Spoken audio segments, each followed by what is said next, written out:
All right, everybody, happy 4th of July with this new product that I got. A 22-inch griddle tabletop with hood from Blackstone. Fully assembled. Pretty impressive. Got 2 burners. I bought the extra propane adapter hose so I could have the bigger propane tanks. I got some egg rings. Got the scouring pads to keep it clean. I got the Blackstone griddle seasoning for the griddle top.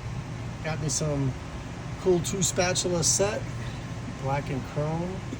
I even got the 22-inch tabletop griddle carrying bag with handle. I got me a griddle scraper, and of course it's got the hood. And it has the nice drip tray back there. Very impressive looking unit. I got this one because I already have a Traeger and a Weber, and I just wanted a griddle. So take a look.